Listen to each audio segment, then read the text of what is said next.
Eichna, Hawana, Hana Gwave.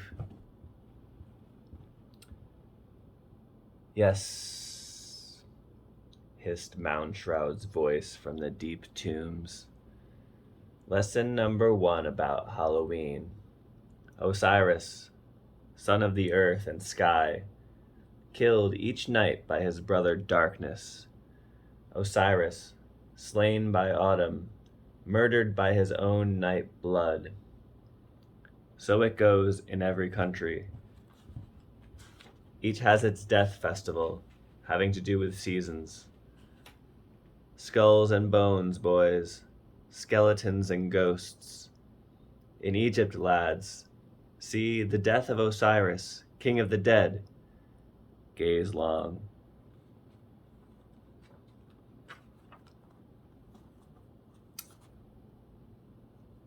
So how to have a great Halloween. To me, it's about the importance of ritual.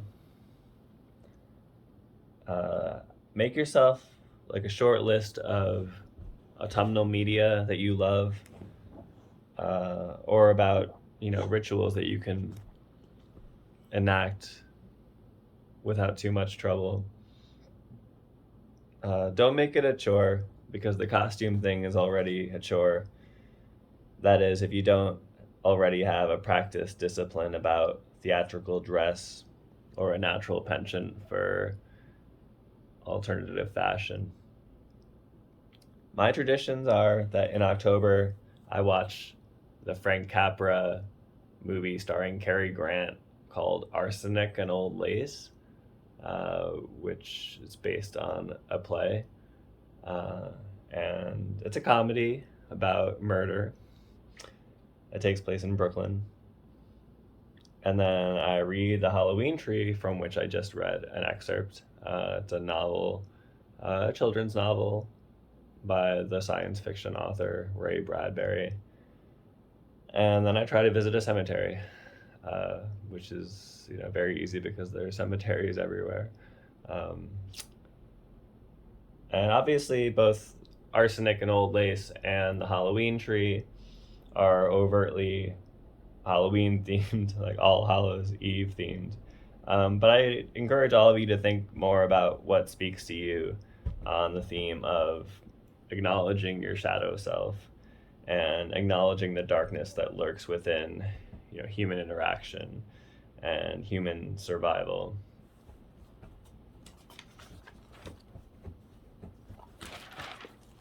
Sad, happy, spooky, silly. It doesn't matter so much like the themes about that the media, the themes that the media have to offer, because the point of acknowledging your shadow self doesn't need to be morose. Like it doesn't need to be liberating either. This isn't like necessarily like a telemistic thing. It can be introspective though. We all contain multitudes, and we all will perish or expire. When I was 14, I was lucky enough to see Donnie Darko in a small movie theater in the East Village with some friends on Halloween. And my favorite quotation from that movie, which is a very overt All Hallows Eve themed movie, is when the psychiatrist character, who's brilliantly played by Catherine Ross, the character Dr. Thurman, she says the following: "If the sky were to suddenly open up, there would be no law. There would be no rule. There would only be you and your memories, the choices you've made, and the people you've touched. The life that has been carved out from your subconscious is the only evidence by which you will be judged, by which you must judge yourself. Because when this world ends, there will be only you and him, and no one else." Now,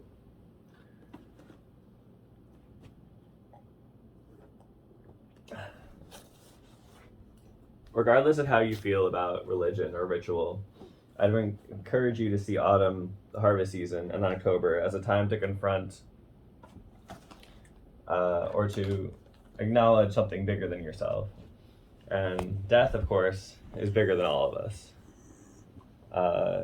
And if you want to confront your ideas about the Grim Reaper, like, that's great too.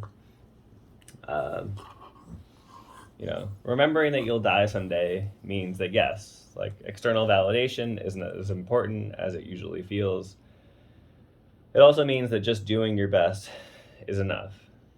Your best on a day-to-day basis. And that, in some sense, tells me, it's something I always think about, is that, every day above ground is, in some sense, a good one, right? So unfortunately in America, this idea of like a punishing God is like a major component of our psyche. And I think that's due to like lingering like Puritanism, like, puritanical ideas that are ingrained in our culture, or like Christian sexual repression. And also it's due to like newer sort of manipulative religious movements that are, that continue to sort of take fire while, in the places that are not, totally burned out, as we say, in terms of they've already been through so many like religious revivals and through so many, great awakenings that there's no one like left to convert, as they say. But, we all have our inner lives, and while such a statement might feel synonymous with like anxiety to a lot of us, consciousness is still something to marvel at. Like, and if consciousness is just a trick, if it's just like if we're just being beguiled, at least it's a kind of a clever trick, to say the least. Right, little one? My little Cenobite. My little albino gremlin.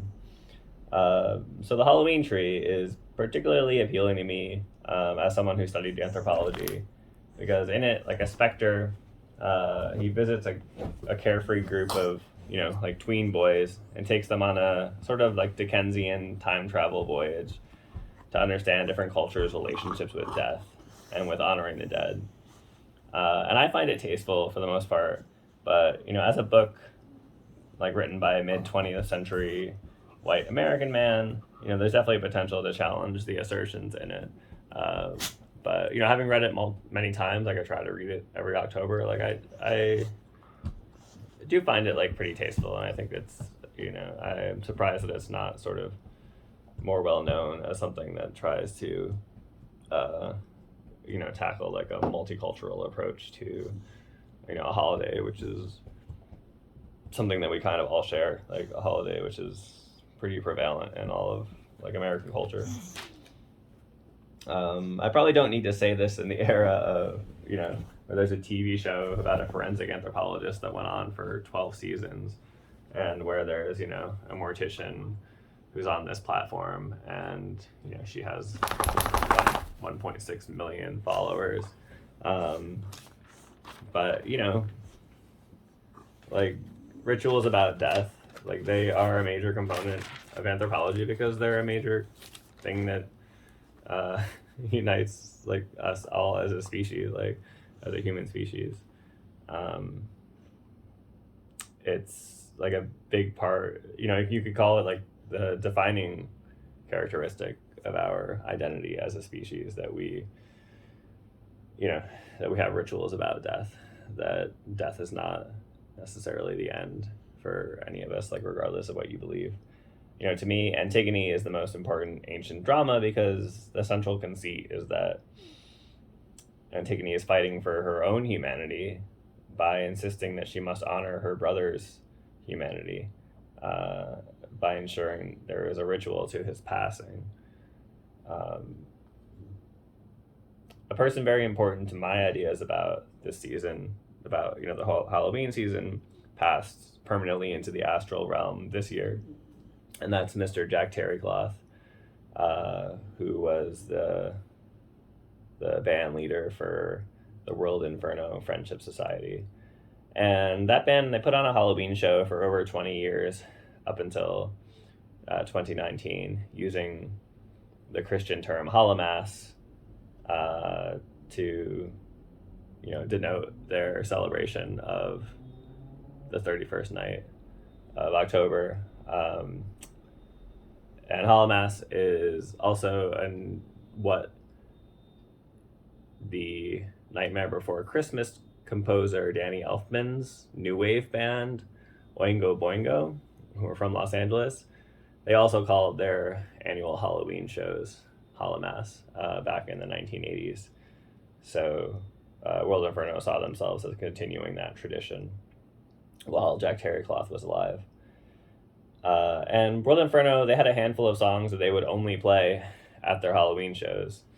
The Great Pumpkin, The Devil's Ball, One for the Witches. And there were other songs that, were essentially Hallowmass exclusives as their catalog grew, like Glamour Ghouls or Tarot American.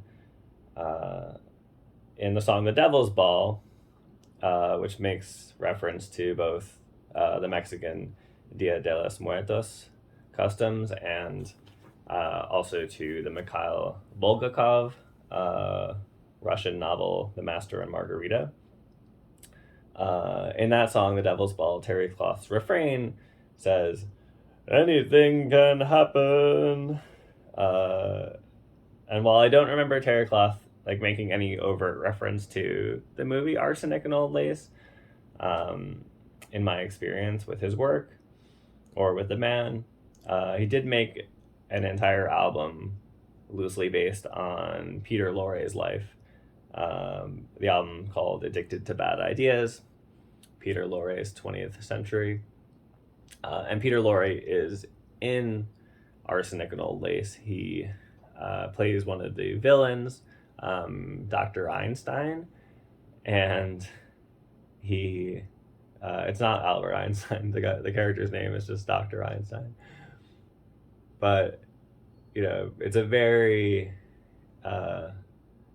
emblematic role for Peter Lorre. He's playing he's leaning into his European accent, and he's very creepy, and he's being othered sort of the whole time. So and the opening title sequence of the Frank Capra movie Arsenic and Old Lace, the adaptation of the play, at the end of the title sequence there's an introductory card, and it reads, "This is a Halloween tale of Brooklyn, where anything can happen, and it usually does." And while I love Frank Capra's films, he was a Republican. Even if I didn't know that Jack Terrycloth was intimately familiar with Peter Lorre's whole life, Terrycloth was raised in an Italian-American household in New Jersey and born in 1970. And so I, almost undoubtedly would have been familiar with Frank Capra's movies, Frank Capra being the most popular Catholic and Italian-American director of the 20th century in America. The last time I went to Hallowmass, I just dressed up. I just wore a suit jacket, kind of regretfully. But, the two prior times to that I had gone to see World Inferno on Halloween for Hallowmass, I had dressed up as a blue Beetleborg and Freakazoid. So, even if you're not into the spoopy stuff, treat Halloween like it's cosplay day. Use it as an excuse to fly your freak flag. Last year I was Quail Man. We hung out around a fire pit, near an 18th century farmhouse. And there's still a full month till Halloween. So, brainstorm some ideas about costumes and have a couple of ideas that, some might be reaches, but then have some that you think you could do, in one day, one dedicated day to it, whether, including shopping and arts and crafts, getting it all together and putting it on and, assuming that something will go wrong. I love that, it's called dressing up. We say that we use the same phrase, you get dressed up to go to a prom, you also get dressed up meaning in a costume, which I think is an interesting turn of phrase. And even Irish people they say dressing fancy, you know, which is like synonymous, but they'll say dressing fancy for Halloween, which I think is kind of fun as well. Like, of course, dressing fancy is, you know, synonymous with dressing up if you look at it like etymologically. But I just like that turn of phrase. Like, I think it's really fun. So, you know, be silly, sexy, scary, you know, dress how you like, you know, wear something that makes you feel like anything could happen. And if you have to spend money on your costume, try to buy items that you might be able to repurpose later as part of your regular wardrobe. Like when I was Freakazoid, the cartoon character, I bought a pair of red long johns from American Apparel, and I still, you know, wear them under my pants sometimes, like during the winter, to keep my legs warm. So it wasn't like I, you know, bought some plastic costume that I immediately just threw away after Halloween was done. You know, and just because World Inferno is no longer extant, you know, I still encourage you to go to a concert if you feel like you're too old to trick or treat. And, you know, as someone who trick or treated in his first year of college, you know, I'm not going to put like a time limit on that activity. But, you know, I'm a big proponent of, as they say in cabaret, you know, what use is sitting alone in your room? You know, go see a Misfits cover band, you know, go dancing, go to a burlesque show, you know, whatever. At the same time, there's no shame in staying in and handing out candy, like especially if you know, don't feel safe going out. You know, another Halloween while I was in college occurred on a Saturday. I was a Hardy Boy with my friend Mike, and, you know, Mikey P, if you're watching this, like, I miss you. You know, hit me up. My phone number hasn't changed. I'd love to see you. And, you know, we had a lot of fun, but things got out of control. I ended up breaking my phone, and that was probably like the worst Halloween of my life. And, you know, the idea is set boundaries if you're gonna let loose. Like, you know, it's Halloween, it's already gonna be fun. Like, don't do shots. Don't accept substances that you didn't purchase from someone you know. You know, you're alive. You have like intentionality. That is separates you from ghosts and from the undead. You know, so take advantage of that. Don't switch up your plans just for the sake of being like spontaneous. Like, don't put yourself into situations where you might be unsafe. You know, don't go to that like third bar or club. Like, if the first two bars or clubs that you went to weren't cutting it, like, what are you gonna find at the third one? Like, go home and eat candy and watch Halloween or Hocus Pocus or The Conjuring or Lost Boys or Underworld or the Rocky Horror Picture Show or Only Lovers Left Alive or Ghostbusters or The Craft or The Witch or Hellraiser or The Blair Witch Project, etc.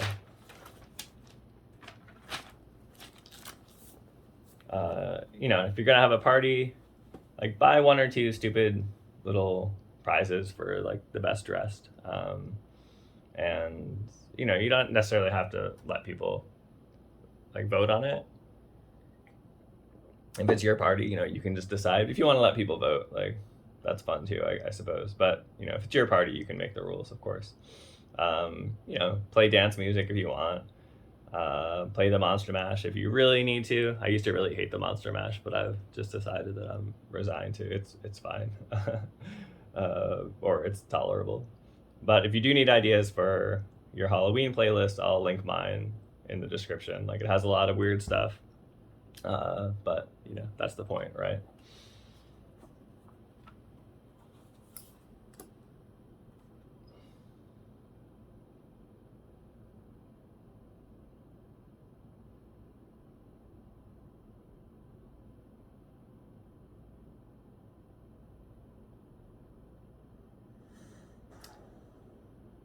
Now you have time to think of where you came from, where you're going.